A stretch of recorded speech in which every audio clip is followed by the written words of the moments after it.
Hello, everyone. Welcome back to the Screen Society podcast, a podcast that covers all things TV, movies, and anything you can get on your screen. I am joined today by Jordan Wiegand again to discuss Scrubs season ? Episode 5 of the revival, whatever you want to call it. That's what we'll call it. But Jordan, how you doing today? Can I be any better? No, that's Friends. Sorry. We have an episode of Scrubs to talk about. The new Spider-Man trailer dropped this past week. Mm-hmm. I am about to go up and spend some quality time with my dad and son. So, I mean, I feel like everything's coming out Jordan right now. That's good. I thought you were going to say that you felt like you were back in like the early 2000s again with Spider-Man trailers dropping and Scrubs. It does feel like that I'm playing Pokemon Fire Red right now. Yeah, I mean, yeah. It's a new Lord of the Rings movie is coming out. Like Yeah. it feels very early 2000s episode of Scrubs. Yeah, The Bachelorette's getting canceled. No, that's a different conversation. When are actually Joy and I doing a Secret Lives of Mormon Wives podcast? I was gonna say I'm waiting for the day that you do. I don't know. That whole thing's interesting to me just because now they're talking about the fact that Taylor Frankie Paul is now suing Disney and ABC because they knew all this back in 2023. Yeah, but what she's not taking into account is that there's new domestic violence allegations as of last month. So yes, so Disney, she might be right in the fact that Disney just found a way out of it. But it has also been said that the people that have had an early viewing of the episodes have said that it's just she doesn't have a good connection with most of the men on it. Another person that is trying to find love. There's the segue that I was looking for. But we're trying to find JD some love after he and Elliot have divorced. And Jordan, this episode is called My Angel, which aired on March 18th, 2026. Cool. Yeah, very close. Writer Aaron Lee. Jordan, I noticed this for the first time. The director name, Ken Whittingham? No. Okay. I'm sorry. I didn't look up the director. Not like personally, but like he did a lot of The Office, Parks and Rec, 30 Rock, Grubs. Yeah. Like he's done it all.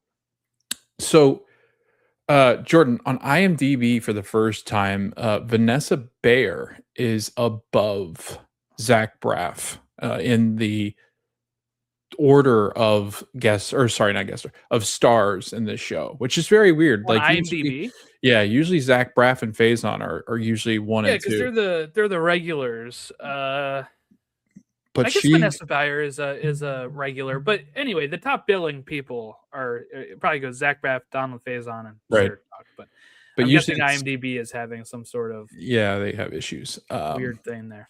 Yeah, I will say for TV shows, I know Letterboxd is what people use, but I have found that IMDb, Goodreads, they all suck. Like if anybody can create a database that can stomp out any of those, they might be in luck. Like IMDb is probably the best of the bunch, but I have a real hard time with Goodreads. I used to be on IMDb all the time because back when they used to have message boards, and that's where I'd go for like Lost and like I even remember commenting on the Hangover message board. Yes. After the Hangover came out in 2009, I was on IMDb message boards for it. But anyway, they used to have every single project had a message board and a forum. And anytime I'd watch something, I'd go to IMDb and I'd go to the forum and see what people thought. I guess nowadays that'd be like the subreddit for anything out there. But it's, I do think Goodreads was... I used to have a really good time with that back in the day. I still log everything I read on it, but and I like keeping track of what percentage I'm through a book or something. But I don't spend a lot of time on like the social aspect of Goodreads. I really started to enjoy and embrace Letterboxd, though I do think there's some things that could be fixed on that as well. But I log all my TV shows on an app called TV Time. It is not an ad for this, but I like logging everything on there, and I will rate it on the stars if I really like the episode. And it'll also like keep track that like if something gets removed from a streaming service, it'll tell me which one I left off on the Hmm. app. I know like I like that. That's good. for like when Cheers jumped from Netflix to Paramount, whatever. Yeah. I didn't have to go through and be like, which one did I last see? Like I log it when I watch the show, and then as soon as I'm on the next the show jumps platforms or whatever, I know where to go. So That's not a bad, solid. really enjoy TV time. So Yeah. That's a good plug. I've never used TV Time, so I might have to check that out. I do. I feel that streaming. The good thing, I guess, about streaming, for the most part, it does a nice job of bookmarking your spot. But there's been multiple times when I've gotten on, like I had started all the way through Modern Family, and it lost my spot, and I had no yes. idea where. I was like, oh boy. So then I'm trying to remember which ones I'd seen, and I've seen so many Modern Families, like bits and pieces of them, that I'm So go not. to TV Time, use code Screen Society. I'm just kidding. I wish they're emailing us right now, even though we're not live. They know we're talking about them. Yeah. Their It's like ears are burning. Beetlejuice. Yeah, Yeah. we've summoned TV Time. We've said it 3 times now. So, but yeah, Jordan. Synopsis: JD ventures into the world of post-divorce dating with Turk's guidance. Elliot gets creative when sourcing an organ for a beloved elderly patient, and interns learn about the unspoken rules of the hospital. And just want to get your quick reactions on this one. Can I give a hot take on this one? Yeah, absolutely. I think this one probably felt the most like the original run. I agree with you. I was like, I actually was going to say the exact same thing. Like, you have JD having like a love life, right? Yep. All the characters have started really finding their rhythm. Mm-hmm. You have the love triangle with Blake, Amara, and Asher, and then you also have JD with his like love interest, Elliot with her love interest, and like we even get a flashback to the first season of the show with the pizza. I mean, I don't know. It just felt very like if you were ever, I think that flashback really drives home the point of they can call it the revival season 1 or whatever. Yeah. This is season 10. We are continuing the same threads we left off on in season 8. We're avoiding season 9, and it's just like it's picking up on everything. It's flashing back to an earlier time. Like, I don't know if it was another show, like a different entity. I don't know if that works as well. Like, I don't if somebody's watching this for the first time, I guess they're like, oh, that's from the original show, but like they don't know what the meaning of that scene is. We've seen that scene a couple of times in the original run, so I don't know. And I'll have a question for you later on that you might also be asking me. I'm not sure. We'll see. I've seen a few people come up with this question, so yeah. I think I know where you're going with that, but we'll wait. But yeah, so I think for me this felt like the most like the original show. JD having like the like the love interest of the week that starts off normal and ends up batshit crazy at the end of it. Yeah, it's an ongoing gag, I think, in original Scrubs, the original 8. I guess we'll call it the prequel.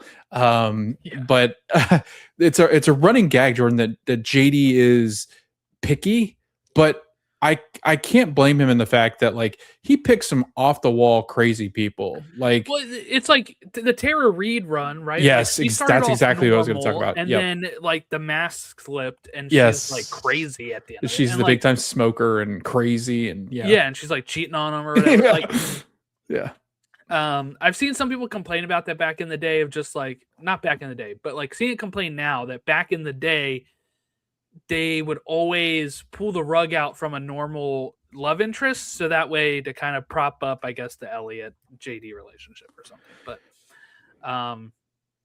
which maybe you could see is a reoccurring theme in this episode. But I really like the turn that she's not like this innocent harpist. She's like this crazy person. She even says like, that's my work persona, Yeah. And it kind of plays into the idea of what people have of like your work self and your at home self, right? Like, I know you in a like roommate friend situation, right?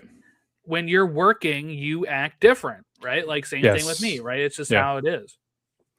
Yeah, I think when the worlds start to collide, like, I think it's always funny, even Ashley and stuff will say, "Oh," when you get on a call, like, your work voice or, like, your Yes, customer the service way voice or something, yeah, yeah. and I It's the think same voice you use when you, like, call, like, a, doctor's office or a doctor's vet, office yeah. or, you know, insurance company asking a question or a customer service line. Yeah.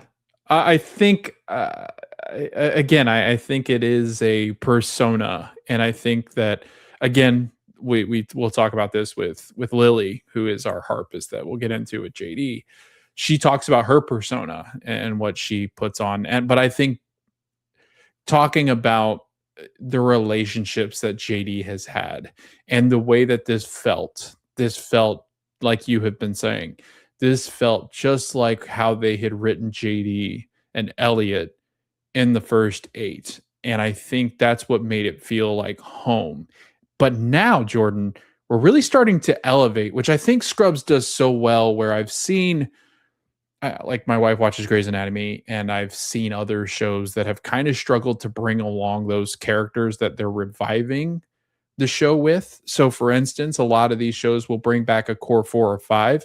It's the characters around them that they then have a hard time piecing them into how the original felt. But I feel like the interns and the cast that they've got right now feels just like old Scrubs. Like you could have put all of them back in the day in original Scrubs, and they would have fit right in to the show. And I think that's what Yeah, makes it so magical. I think we've been big fans of the new interns since Yeah, the drop, but I will say I've seen a lot of other people coming around to them as of this episode me too. and some of it last week because of the the time we're getting with them. Yep. And I feel like that's something that is, you know, when people maybe want to complain about like season 9 or whatever, right? Like I was on the record that I liked it more than most, but I also knew going in that it wasn't going to count.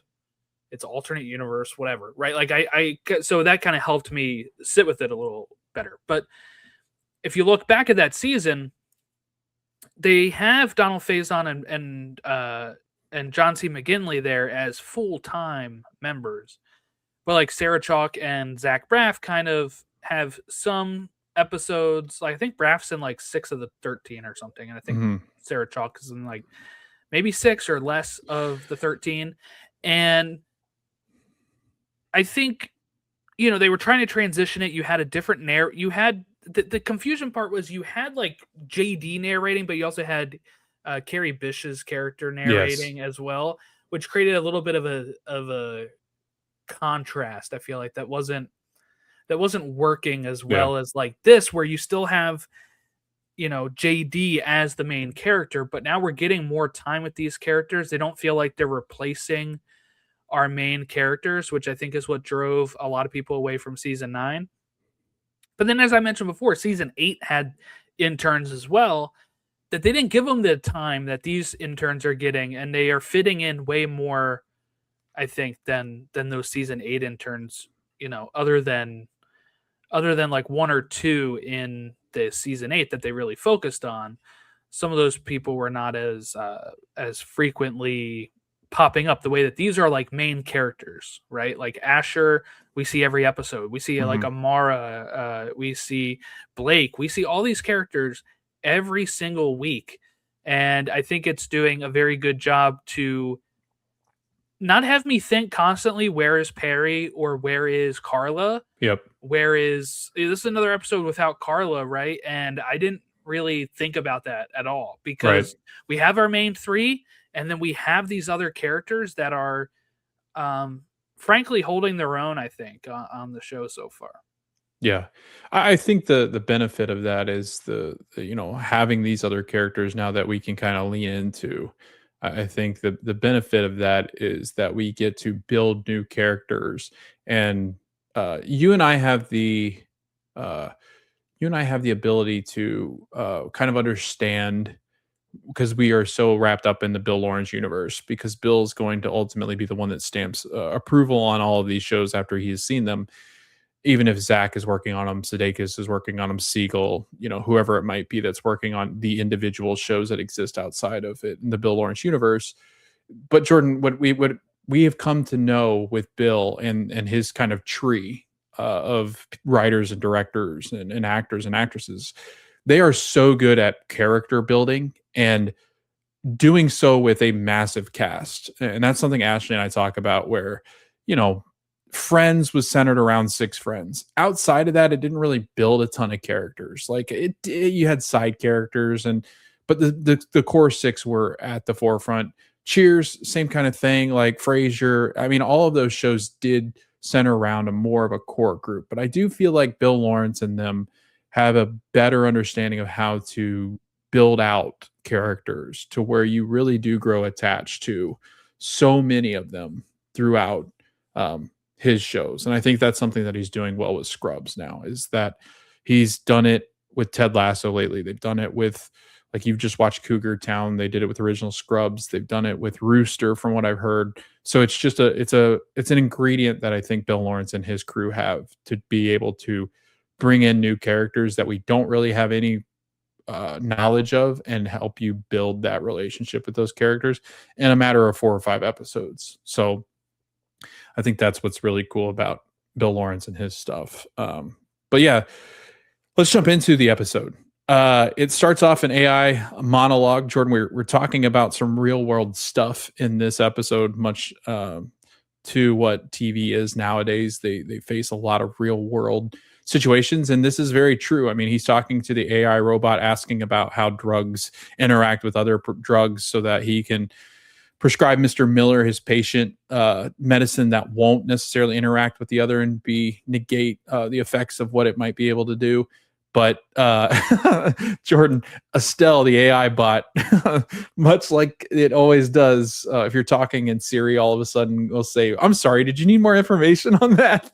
And right away, our patient knows that JD might be using AI bots to help with his care plan. Yeah, this part is pretty, I would say, typical Scrubs or sitcom, right?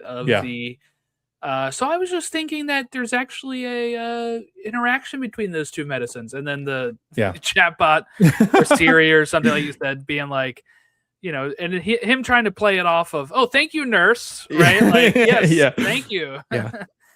Because the guy was very excited or happy that JD called it, and but he needed the assistance there. Did you hear the rumor about this, that Zach Braff had to come out and yes, that he wasn't dating a robot? Yeah, and that it was going to come up in an episode of Scrubs coming up, and then it did. It didn't go as far as that, right? Like JD wasn't actually dating the chatbot. No, but like was starting very to have flirty, flirty relationship with her.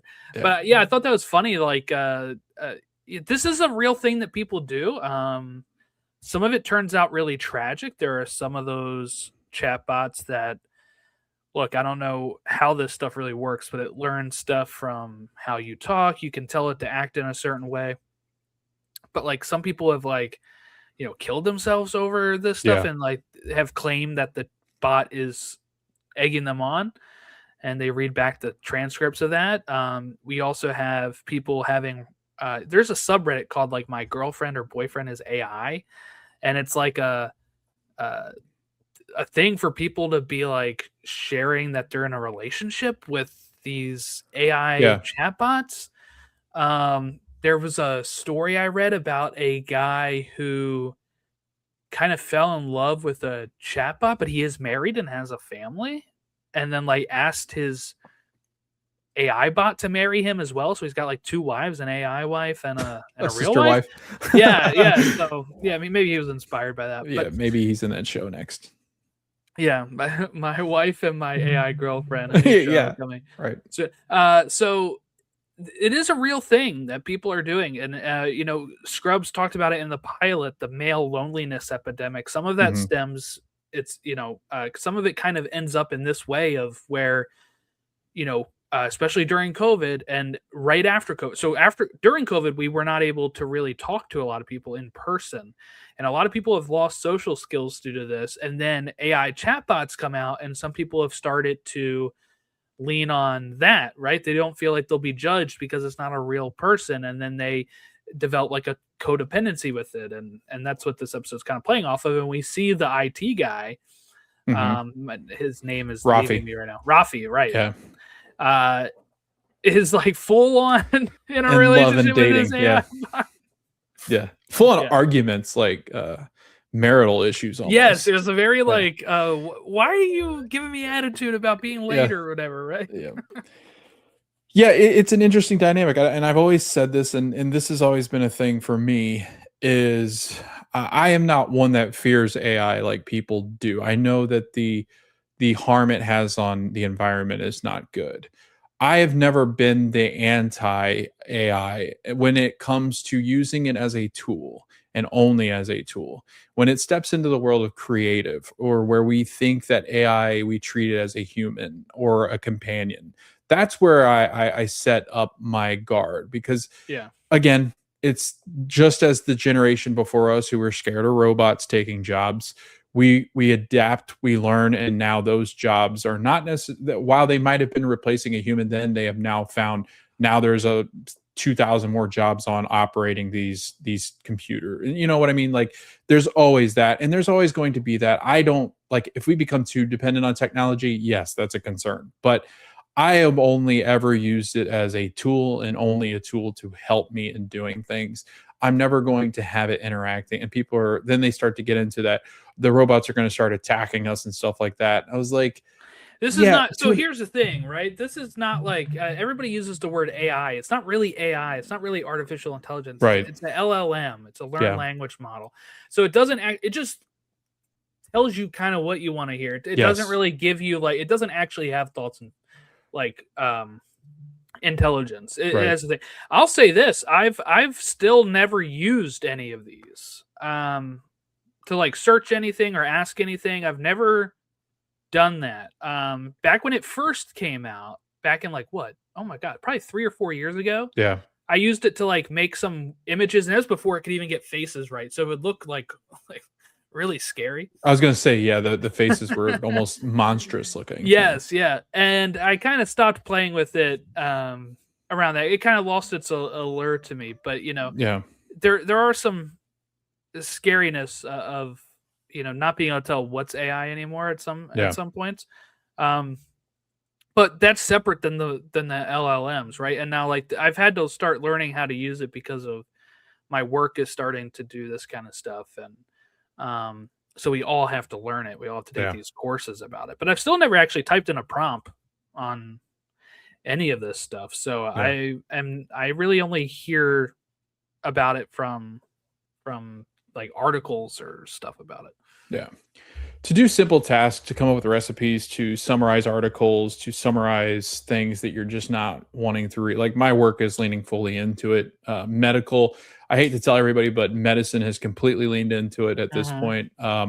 So those that are attacking it and going against it like it's a sworn enemy, I just never understood that. Just because the amount of AI and that learned language and everything that you think about generative AI, I think people forget that's exactly what Google's always done. That's exactly, AI has existed to an extent. Generative is the issue. Right. Everybody has jumped onto generative AI, right? Yeah. Because it is stealing artwork, it is stealing all this kind of stuff, right? But here's the thing. The people didn't realize the difference between generative AI and just AI, right? Like, AI has been around since we've been, like, that's what we used to call like video game AI. Yes. Right? Like, the opponent in a video game is AI. So LLMs are different than that, but everybody's kind of lumped it into it. Now, also, I would just say, make sure you double check what it tells you, because it's wrong quite a bit. My wife was using it. My wife was using it one time to make like a trivia thing for like a post. And it was Star Wars trivia. It did not have a lot of that right. I was double checking it, like, this is wrong, this is wrong, this is wrong. Just, you know, if you're using it in your workplace, like if I'm JD here, I would double check that medicine does not interact, but or does interact. But moving on from AI, we have Asher, as JD moves on to the next scene. Asher's talking to Amara, about his flat feet and looking weird, and that's why he wasn't called in for like the Yeah. military service or duty. He's wearing like Birkenstock shoes, and Blake hits him with a wheelchair because Blake's like, dude, talk about anything but your feet, you weirdo. Right, Like, right. that's not a good way to flirt with her. Which will come back later in the episode, Jordan. But I love Asher so much. I think He's probably my favorite. I was gonna say I think he's my favorite, and then probably Deshauna, and then Blake. I love Tosh, but Tosh just kind of not gotten the spotlight as much lately. Past last the week Elliot she had thing, yeah, like- she had Elliot's thing, but it was like that was very Elliot and her. But I feel like she hasn't gotten a lot of like personality building, besides the fact that Elliot didn't like her. I think that the next episode is JD contemplating if AI will ever know human love, and that's where it comes in, because okay. he's contemplating if Estelle will ever know human love, and that's when he walks by Turk, and Turk is standing there with Rafi. And Jordan, this whole thing reminds me. Did you ever see the movie Her with Joaquin Phoenix? No, but I've heard about it. I know the it's concept so of it, good. but I haven't Yeah. seen it. So again, he It's been on falls my in list love with for like 13 years. Right? Okay. Yeah. Spoiler alert. It's been 13 years, but he falls in love with a With her. Siri Alexa like AI. Yeah. And sorry, Siri's over here on my iPad getting ready to talk. She's like, you're like in love with me? Yeah. So Turk says, I'm kind of concerned about you talking to, and then JD goes like, don't talk about Estelle like that. And then he's kind of like, yeah, it is kind of concerning. And Rafi goes, yeah, I have to admit, I'm dating a bot, and her name's Katniss. We're going out to the bars. I'm trying to get her to find out and pick a bar for us to go out and get drinks at. And JD's like, yeah, that's concerning. And that's where we get him talking about the bot for the first time, but very classic Scrubs there. And Elliot it goes to the next scene. Elliot's consulting with Libby about being back out there in the dating world. So they're both now thinking, you know what, it's time to move on, which I'm glad we're at this point in the season, Jordan. I mean, I know we're over half now because it's a shorter season, but I'm glad that we're to this point, only 4 or 5 episodes in, and they've already decided that they're moving on, that their relationship's going to be healthy. I know that they're going to have their squabbles every once in a while, but I like that they don't. There's a lot of shows that would have lingered on this for the whole season. I'm just glad that they decided not to do that with JD and Elliot. But Jordan, Libby admits to dating older men, much older men at end of life. Basically, they all die, and she had a 5-year run where everybody she had dated died. And she goes, "I had to go to court to prove I wasn't a Black Widow," which I had never heard that concept before. I had to look it up. I was like, "That's pretty fun." No, I had no idea what that meant. It's like it's like a thing where if they just keep marrying old people and then to potentially potentially also killing them. Yeah. To get the money.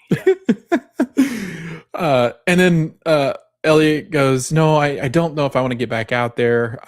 She goes, "Maybe sex is overrated." Libby says, "So you don't want to have sex or go out with my boyfriend's grandson," which was a perfect add-on to that.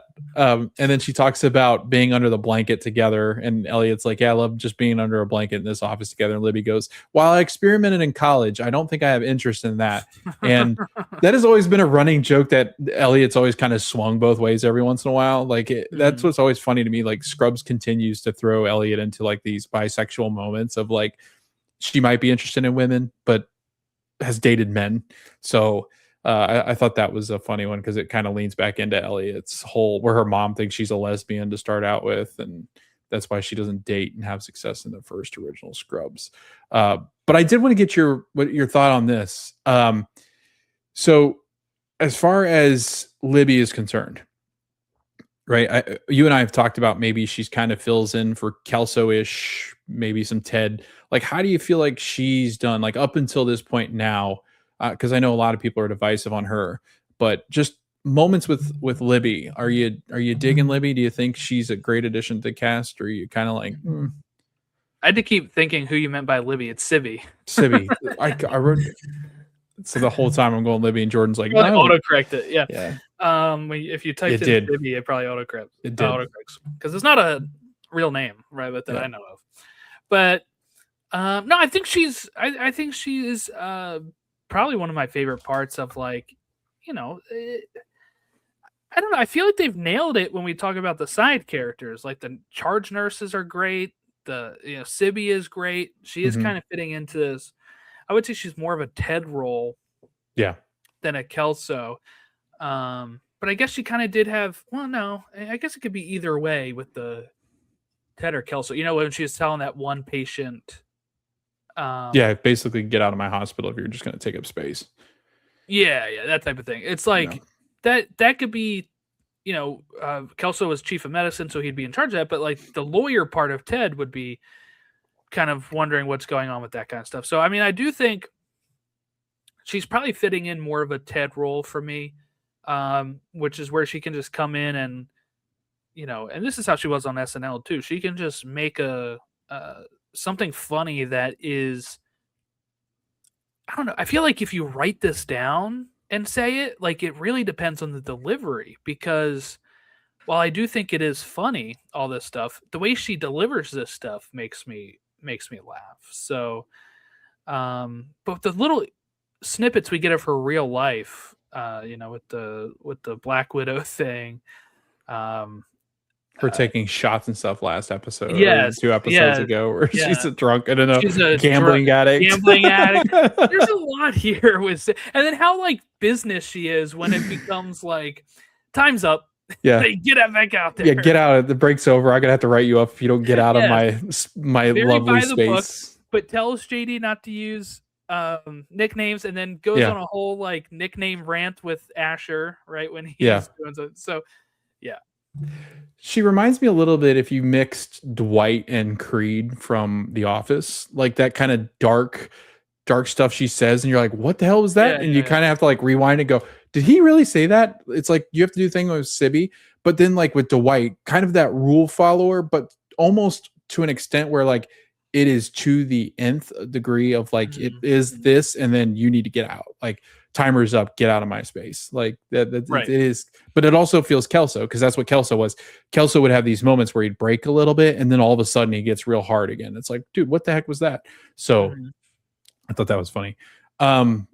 We get a before the title in the sequence, and then the intro plays. We get a flashback that is a club flashback because JD's like, yeah, maybe we should get back out there and go to the clubs. So it flashes back to them, or it has like there was fantasies of them going to a club, and they're older and they're dancing, and the girl goes over to the other girl and goes, what are your two dads doing out there? Yeah. Like, what's going on? And JD's like, yeah, maybe sex is overrated, or he doesn't want sex anymore. And Turk slaps JD, and then that's when it starts into our intro. But then we pick back up. Jordan, guess who's back? Dr. Park makes his return, makes fun of JD's cologne, and we learned, Jordan, that Kevin and Turk were friends before JD returned. I was shocked by that, but I love this. I actually love this bit of thing because it's yeah. like it's this thing that we haven't we'll never see, right? Mhm. Because now that JD's back, Yeah. and he's our character that we follow, the show through. So we're probably not going to see much at all of like flashbacks to this friendship, but I do like this idea that they were in like a bowling league together. They were friends, so much so that he's like, say hi to Carla for He's best me, friends with and Carla. Yeah. says hi back. But it's because of this JD rivalry now that Turk is kind of pulled in both ways, of course, but he's going to lean towards JD, obviously. Yeah. I think one thing that Scrubs is very good at, it took longer with Kelso than anybody in this show, but you do see a very human element to Dr. Cox. You see a human element to the janitor, the way that he helps Elliot out quite a bit. Even the Doctor, Todd, blonde doctor, yeah, exactly. But Jordan, they do this again with Park, because Park, while he can be an arrogant ass at times, he does give good advice to Tosh in this episode. He talks to the interns a couple of times throughout the episode about what you do or don't do, the unwritten rules of the hospital. So I wouldn't categorize, and because he's friends with Turk, he's got to be pretty cool. Like Turk and Carla, you don't just step into their realm and be their friend. Well, his main without beef, being right, is that JD took the job he thought he right. was for. So, like, he has like this kind of superficial Yeah, hatred hatred. for Yeah, JD.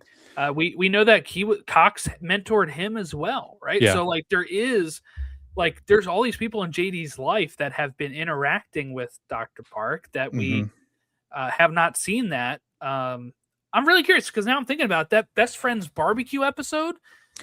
If we Oh didn't know yeah, this beforehand, I think it would have been weird for that's a him good to point. be there. But Yep. I now think we should expect him to be at the Set barbecue, up. right? Because Yeah, like he's friends with Carla, he was friends with Turk. Like yeah.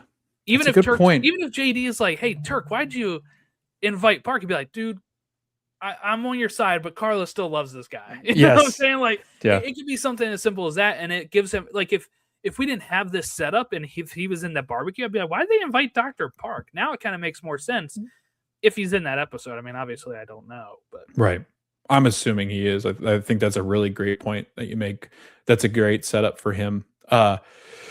Jordan, JD has one of his heavenly music fantasizing about a woman as he rounds the corner, and in the hospital lobby there is a harpist named Mhm. Lily. That's where I think the Lily and Sibby thing, it kept ringing true Oh, in is my that her head. name? I didn't even Yeah. remember her name. So Lily is the harpist, and she is an attractive woman that JD will now approach because he's like, so he first goes up and he calls.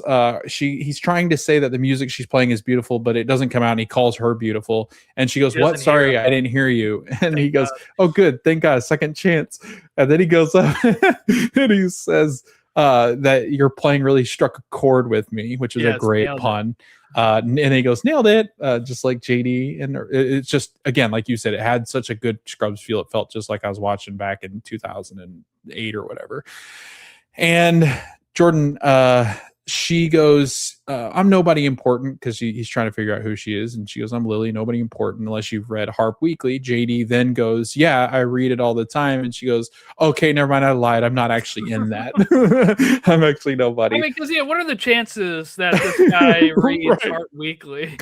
Yeah, so it fits into and JD loves his blondes. It fits very well with that. I started to think about it. I was like, there's, I think, only one character, which was what's her name's character, Mandy Moore's character, that I think is the only one I can remember that was not a brunette that he dates. Like, I know that he sleeps with Jordan, but everybody else that he dates, I was like running through all of JD's dating history, and I think they're all blondes from what I remember. Oh no, except the one girl that the husband has an STD and he steals her. I forget what her name is, but Oh yeah, he yeah. ends up dating That's what I her. was gonna say. Yeah, Yeah, the one that didn't want to have sex. have sex. Yes, yes. I can't So remember her name. this is Lisa Gilroy here. She is also in A Man on the Shrinking Inside.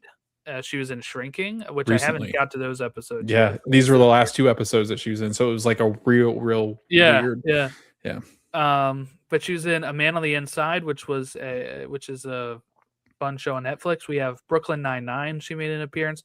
She was also in a fun show I watched, Jury Duty, oh um, yeah, which was where one person is real, the rest of them are actors. So she was in that, and I think she's in the second season of that too, which is a new show that just came out this week. So I mean, she's she's got a lot of stuff out right now, but she's also like yeah. a stand-up comedian, I believe. So She is. That's where I know her from. I've seen her on TikTok. she was on The Studio as well. Yeah. Yeah. So I've seen her on TikTok, and then it was wild because I'm not kidding. Like the last or two episodes ago was when she was in Shrinking. She was in two episodes of Shrinking, and she's a really big part in those shows. And so it was like I was like, where did I see her like recently? And it was weird because it was like 2 weeks later, here she is. And You've Scrubs watched is a, Running Point too, right? She's in yes. Okay, yeah, that makes sense that. She's then. in an Yes, episode of that. that's a great show as well. But yeah, so Jordan, JD's head over heels. He quickly falls for her. We get an older patient walking by named Harvey. Harvey thinks he's dead because of the harpist, which I thought was really good. He's looking for his wife. Yeah, and Dubois comes out. He's like, "Dude, no, you're not dead. Like, come with me. Like, you're crazy. Like, yeah." And he was naked. Like, yeah, he doesn't have underwear on. Yeah, and he says, yeah, he usually throws his underwear, so you're lucky he's not wearing any. And she said it's not the first time a man would have thrown his underwear at me. But so that was fun. And then we meet a patient that's going to be uh, a big patient throughout this episode, or a big piece of this episode, named Pauline. She has jaundice. She needs a new liver because hers is failing, and she is. If they don't get one quick, she will pass. And there's talks about it being on an airplane because it's going to have to get airlifted, which I think was a kind of a setup there. But we then get another scene where Blake sits in the charge nurse's chair. And Jordan, this is a big no-no. Even I know this, even as a person that works in a hospital, that physicians oftentimes will ask to sit in their charge nurse chair, which is the ones usually where our charge nurses sit. And he says, you need to run this to the lab. And the nurses don't like that. They say, excuse me, what'd you say? And Amara steps up for Blake, Jordan.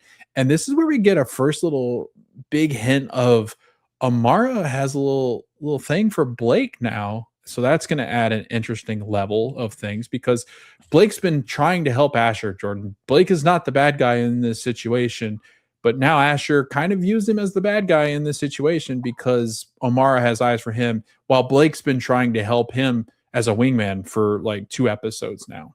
You think Asher made him the bad guy in this? I think so. I think that's where we're going to head. Like, I think we're heading to the fact where he's going to start to see Blake more as like the villain, because I actually do think I'm thinking Amara and Blake end up together. The way I kind of took it is he really saw, there's been hints that Amara likes Asher. Mm-hmm. And I think he was vibing with that as well, but was still scared of rejection. And I think he just sees this bit here as vindication for why he did not ask her out yet. See, I know she didn't like me. She must have been into the pretty boy. And I don't know if he will.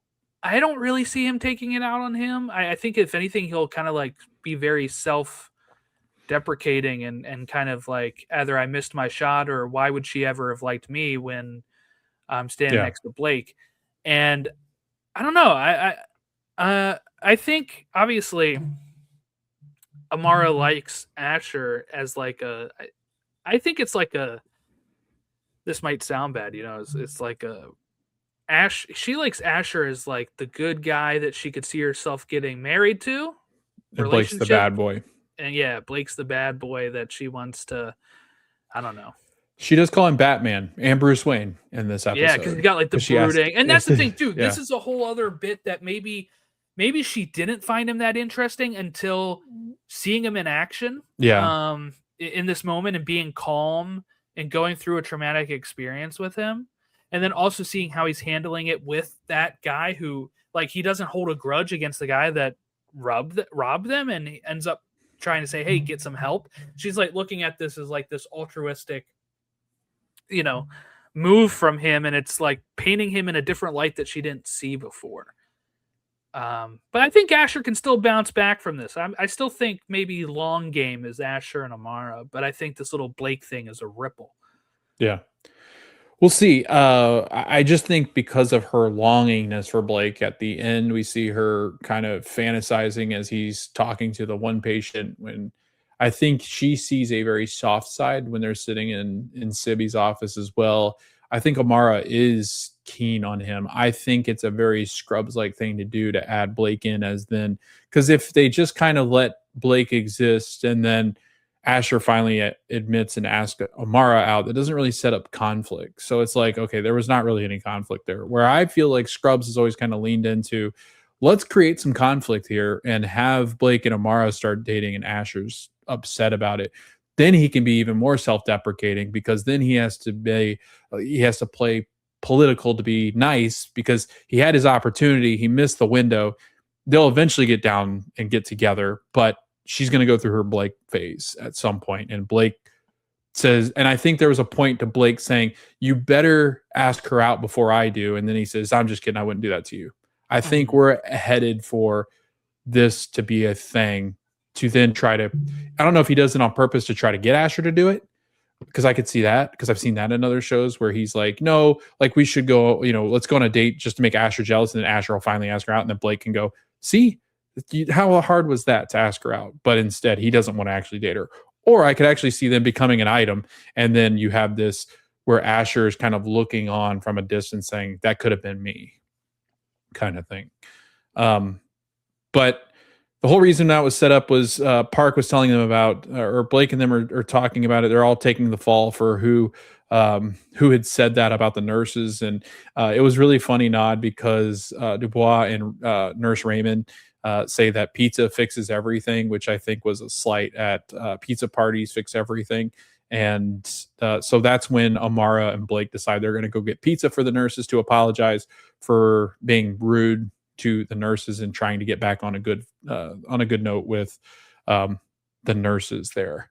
And so that's when they go and Jordan, they get mugged on the way back. And that's what you were talking about when she says something along the lines, I'm surprised the Joker isn't out there looking for you because you remind me of I'm surprised. Batman. Did the Joker kill your parents? Because you reminded me of Bruce Wayne and vibes or something. Yeah. Which was really good. But when they get mugged, Jordan, the guy that mugs them takes off running, and then the guy opens the delivery truck and takes him out. So they end up having to take him in as a patient who has had a concussion. But before that, Jordan, we find out more about JD wanting to sleep with the harpist. Turk warns JD that, hey, you can't sleep with her because she works here. That's going to get real muddy. It could get into an HR and thing. That specifically, that Dr. Park is on the lookout for him to make any sort of like slip ups here. Yes. I'm glad JD calls him out on this though, because we saw this in the first episode or two, right? That he slept with two doctors that were married and broke up their marriage. But I guess it's okay if they're at the same level of you or above, which is weird. The above thing caught me because I was like, above. Usually, that's usually the issue. Person above. Yeah, I guess that's true. Yeah, that's it's true. What they're thinking. That's a good point. But that kind of threw me too because I was like, that's a good point. I'm confused now. Obviously, I don't know how any of this stuff works with inner departments or hospital stuff. I always hear nurses and doctors get around, so I don't know if that's true or what, but. From Scrubs, it seems like that's the way. I mean, obviously that is the case in some instances, but it's not as rampant as Grey's Anatomy might make it sound. And that's doctor on doctor usually. Nurses and docs, they usually don't like each other. There's usually a strenuous relationship there. And if they do like each other, it's kind of at arm's length like each other. And then also the thing about Scrubs that is always kind of like now working in a hospital, the reporting up thing, the structure doesn't quite fit, but I don't want to get into the minutia of that. Like the nurses would never really report to the chief medical. They would have a chief nursing officer that they would report to, not a chief medical. So they would never report to JD, the nurses. Like that would just not be a thing. And then nurses wouldn't be under doctors. Like doctors and nurses exist as separate entities and have different bosses. So that always threw me off about Scrubs, especially now that I've worked in one. I'm like, that's not how that would work. But anyway, but yeah, JD is warned, and Parks slept with men and women. We figured that out in like the first episode. Tosh wants to put JD on a dating app, Jordan, and she goes, yeah, we'll put you on the dating app. Maybe we'll get some seniors to swipe on you. And he goes, how old do you think I am? And she goes, 6. Yeah, and she starts with 60. Yeah. And he goes, 6? What do you mean 6? And then she like walks off, and he's like, Turk, she said 6. I was dying. Yeah. I don't think they look 60. So that's just, I guess, a young person not knowing what an older person looks like. Yes. We've got a lot of oldest, or I guess ageist jokes in this one, which we'll get to. But JD says, all right, yeah, like let's do that. The nurses, Raymond and Dubois, overhear this. They tell Elliot about it. And I think this kind of pushes Elliot, just like in other Scrubs, the prequels. Jordan, Elliot always seemed to be the one on the outside waiting for JD to make the first move and initiate moving on from her, and then she would go and move on, or vice versa. Like this always seems to be the Scrubs way of like, all right, they're moving on. I guess I'm good to move on.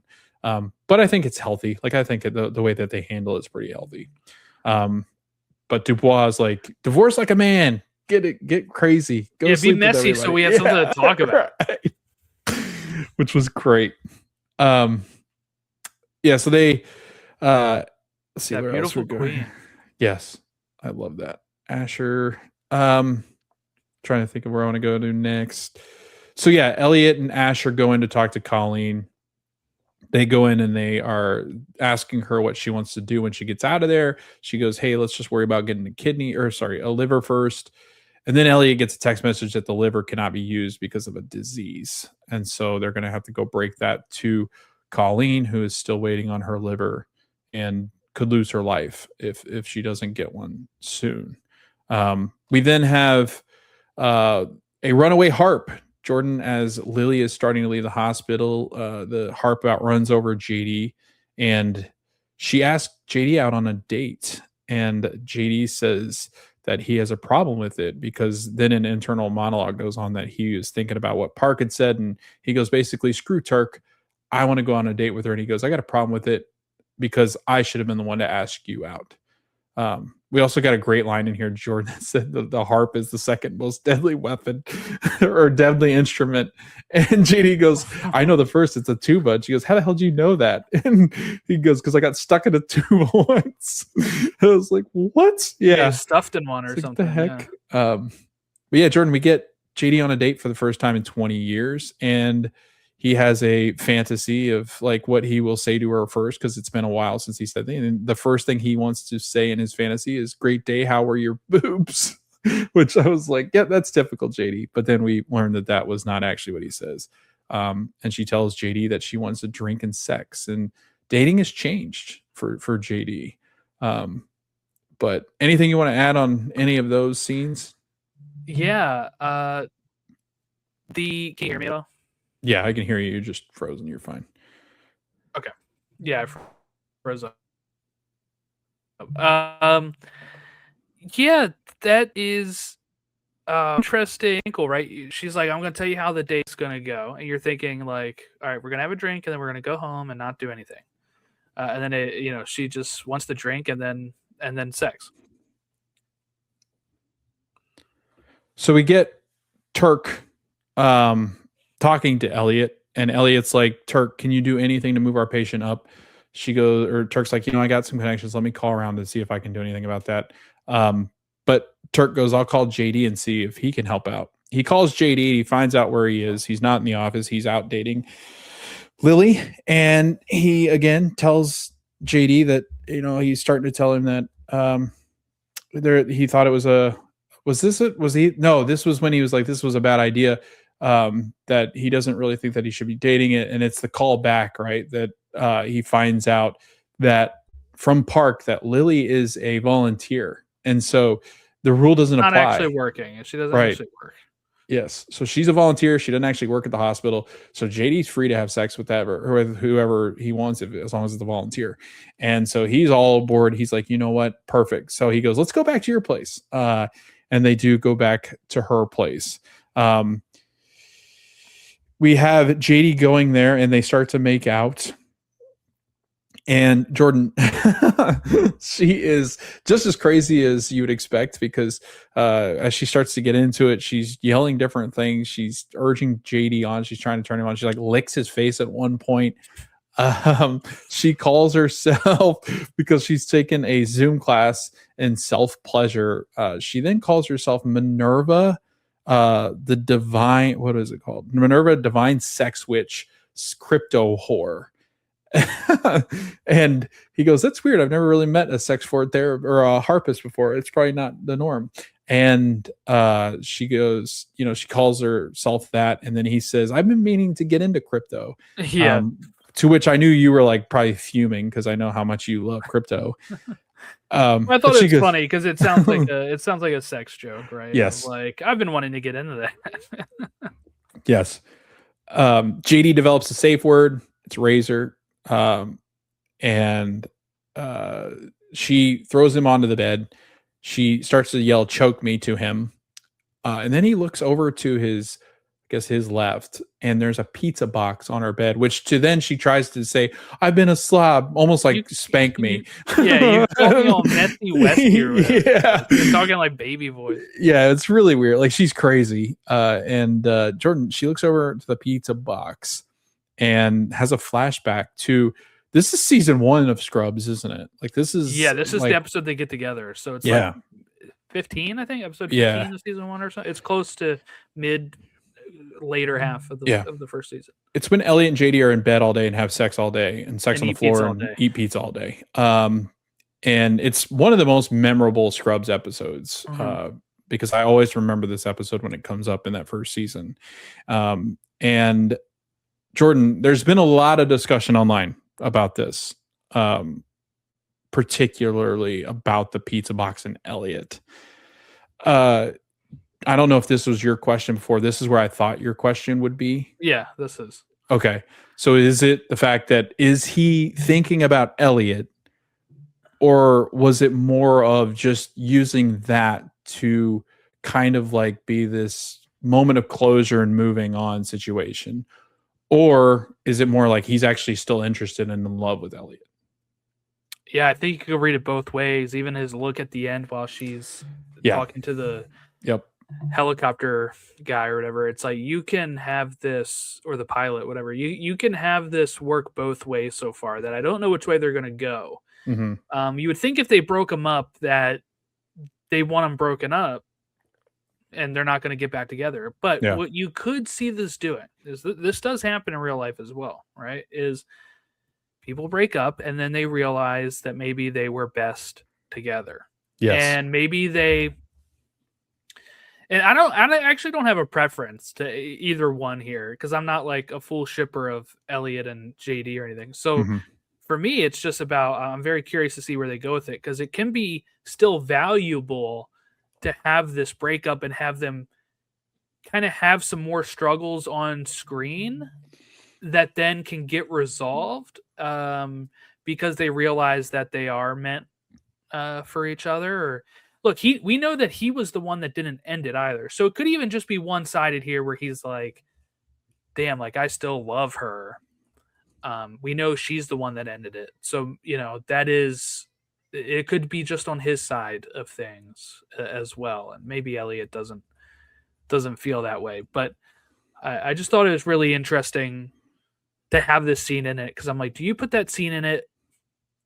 I don't know if you can really get closure from that. That was like the day he fell in love with her. It's kind of tough to be like, and now that's closed. When you have this scene and he's about to have sex with somebody and sees the pizza box and takes him back to his wife, and I don't know if you do that and think, because he gets up and doesn't do it. He leaves. So to me, if it was closure, he would have had relations with somebody to close the book. Yeah. But I don't know. I really don't know which way they'll go with it. I could see either or. I agree. I don't see it as this is definitely him still interested in Elliot. I see it more of, I think, and I get the argument of like, then why did they even show it? But I do think that it could be the sense of like, he's not ever really faced it, right? He's moving on from it and he's starting to have these flashbacks as to why maybe it doesn't work out. And I think we get to a point of like why it really doesn't work out. I think we get even more flashbacks to maybe like why he and Elliot break it off and like the end of their marriage. I could see Scrubs doing that. But I could also see the flip where it's like, yeah, he's definitely still in love with Elliot. But again, I think that's kind of where we're headed with that.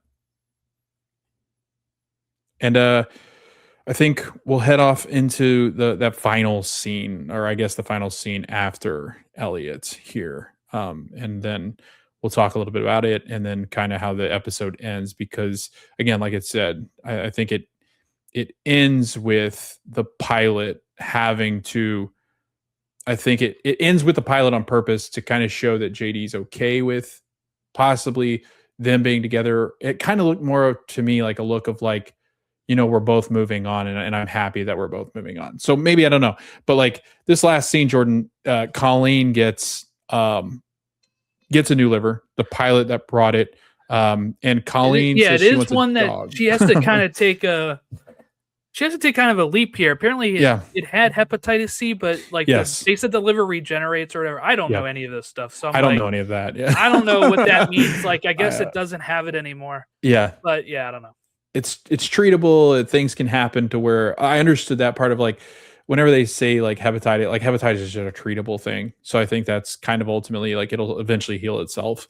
And that's what we find out. But Jordan, we figure out in the closing of the episode as well that Blake had been talking to Amara about something that he had been through and a decision that he made almost derailed his life. And he said that oftentimes is something that happens quite a bit to people. One decision derails your life. And then we get him talking to a patient that had been struggling with drug addiction, and he gives a number about struggling with addiction. So we assume probably a therapist, rehab, whatever it might be. So that sets up Blake to a backstory that I think we're going to get of.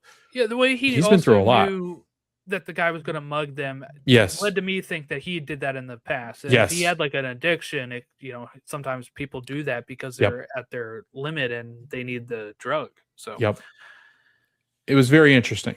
And he is an older intern too than the kids. So he's had like, I think the actor's like 35. Because I think on the podcast, he does appear older. Yeah. On the podcast, they were talking about like when they did their special episode to preview this, that they wanted an intern that was a little older in life to have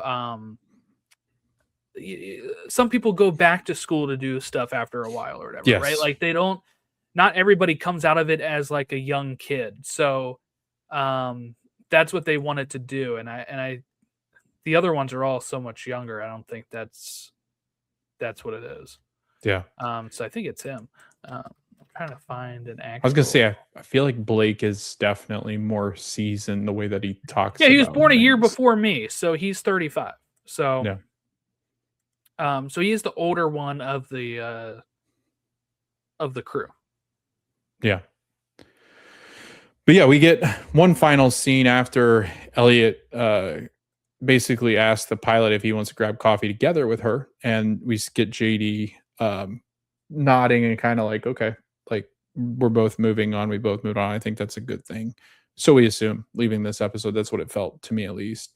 And we after or like right before the end credits or whatever, it goes over to Abbott. It shows that final. It always does, like Scrubs does. It's like the last 15 or 20 seconds of the show, and it's JD and Turk in JD's apartment. They get out the weighted blankets that I'm assuming Sibby and Elliot also had on in this episode, and great product placement here for Amazon as the Amazon box was sitting there. Ashley and I always laugh at stuff. We're like, oh, that's clearly an ad. But Jordan, they get on their weighted blankets. Turk and him sit down. I don't know what movie it is that they're watching. I was like, I don't know what movie that is that they're watching. I've seen it before, but I'm like, couldn't place it. But that wasn't important because it was more about JD and Turk's bromance still living on. And Turk kind of starts to fall asleep like any dad would. And JD starts to nuzzle up and puts his head on Turk's shoulder, and he goes, nope. And JD goes, yeah, I thought that was a little too much. But a fun little scene to end for Scrubs. The JD Turk romance is still alive and very well. But overall, Jordan, thoughts on the episode? If you had to rate it out of 10, would you give it a 4? I know you're a harsh grader. I think you're muted. Did you mute? I'm not a harsh grader, actually. Yeah, no, you're not. No. It's I would say maybe like a 7.5.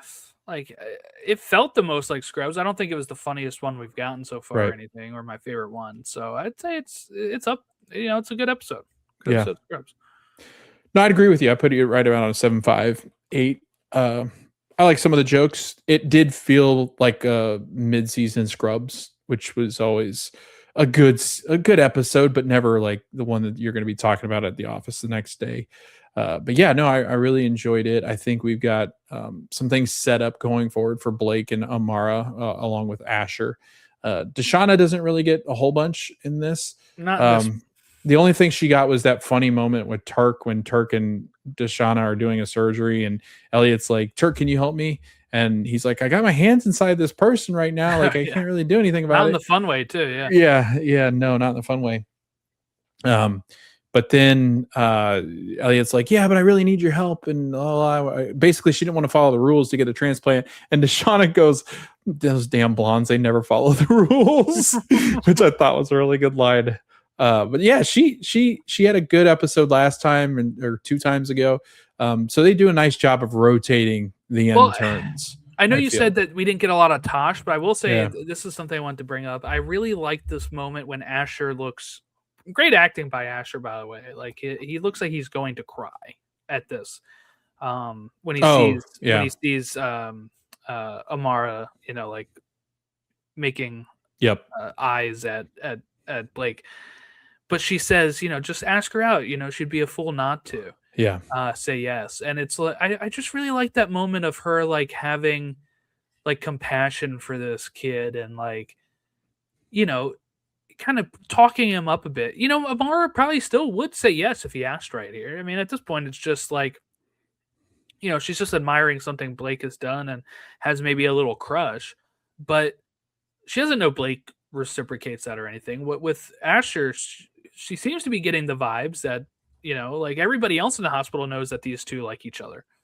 But also just the way that line was delivered too was like this, it's one of those things where you don't know what to say to somebody when you see them kind of Yes. going through something and you're trying to talk them up a bit. And Right. I just thought it was a really nice moment to see Tosh she didn't have a lot to do, but I really liked that scene with Asher. Yeah. And as somebody that I am not good with that. That is one thing I think and there's a lot of people that struggle with that, but I am not the person that's really great in those moments. All I really go is I just offer are you okay if you need to talk, I'm here. I'm not one to like, because I just feel like I don't know what you're going through. And Right. Yeah. I'm I've not just good at never this been great either. at that. Yeah, like it's just not I know there's some people that are really good at that. It's just not me. Like I've just never been good at that. And I struggle with, like, I don't struggle with grief. I don't struggle with sadness. Like if I need to be sad, I'll be sad, like whatever. But I do struggle with other people's sadness. Like I just don't know how to help them through it. And I don't know. And people always say, well, just being there for them is helping them through it enough. But I never feel like that's enough. And maybe that's just a human element. But yeah, I did like that moment too, Jordan. That was a good point. That I totally skipped over it. But yeah, Tosh is definitely too one of those people that could have a big ego but doesn't, and that has always been really nice about her.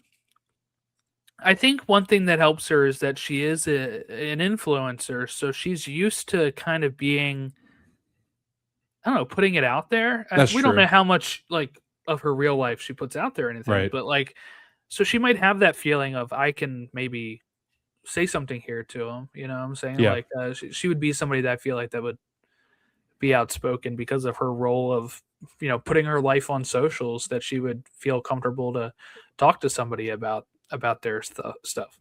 right. All right. Anything else on the episode, Jordan? Before we head on out? No, I think that's it. I enjoyed it. I didn't think I'd be able to make it to this episode Yeah, this has been today, great. so it was good that we were able to fit this in and keep talking Scrubs. We only got a few left. Yeah, 4 left. I think it is 6, 7, 8, Yeah, 9. Yeah. So yeah, it wraps up mid-April, like every other one of my shows. Like right in the middle of April, all my shows are off, and it's yeah. So like, you'll have to oh, look now I for a got to new move one. on. Yeah, I'll be watching Rooster. I'll be doing Yeah, I still Rooster. have to do that. Yeah, so I'll be doing Rooster on this coming up in April. At some point, I'll start Rooster.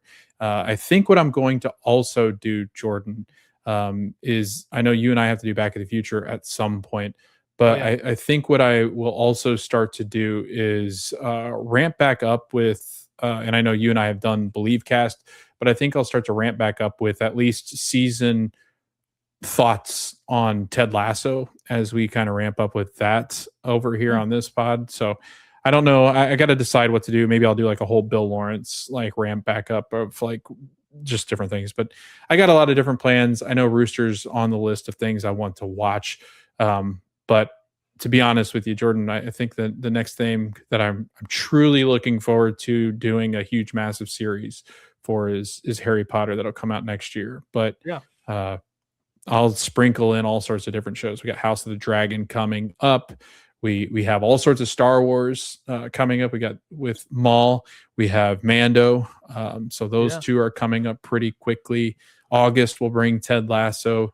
I might even do a little bit of Big Brother. I'm trying to decide if I want Mhm. to try to dip my toe into a reality show because summer is usually a pretty quiet time as far as movies. But we'll also have Avengers and stuff, which I'll be doing with you, I assume, at some point. So a lot of things going on, Jordan. But what do you got going on? Where can people find your stuff?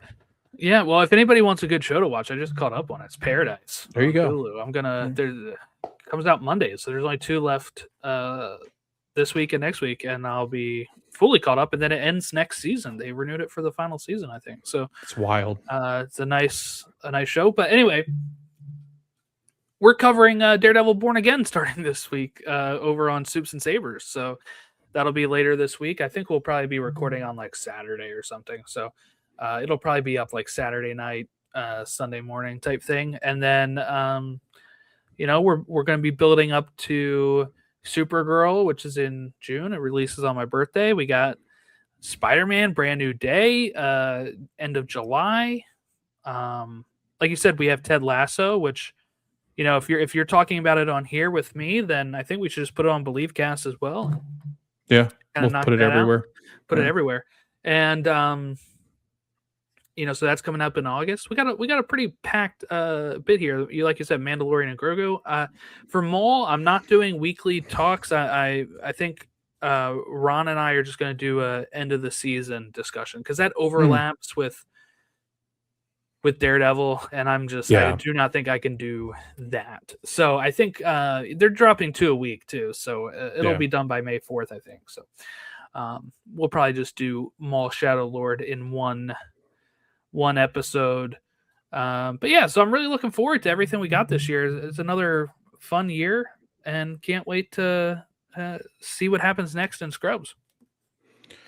Yeah. So those that are listening, watching, you can find us over on YouTube, over at the Screen Society Podcast, Spotify, Apple Podcasts, anywhere you can get audio version. You can find us. Rate, like, subscribe helps people find the show. Find Jordan over at Soups and Sabers, talking about all sorts of things that he just mentioned. And we have a soccer podcast, the Stateside Soccer Show. We try to do that as much as possible, but that has become almost the biggest challenge that we have. Because of Scheduling when it the midweek. games, midweeks is becoming more difficult as adults, as we are finding out. These Sunday episodes are easy for me, but the other ones are becoming more challenging. That's why everything drops on Sunday or Monday, because I record Sunday for all the shows. So if you want to watch us, you can find us over there. Again, like I said, on YouTube. Make sure to throw down a like, a subscribe, or comment. Let us know how we're doing. Let Jordan know how good he is, how good looking he is, or whatever you want to do. Tell Jordan that he needs to, get better thoughts on the show. No, I'm kidding. But Okay. I just going on a rant here. But yeah, thanks for listening. Thanks for watching, and we'll see you next time.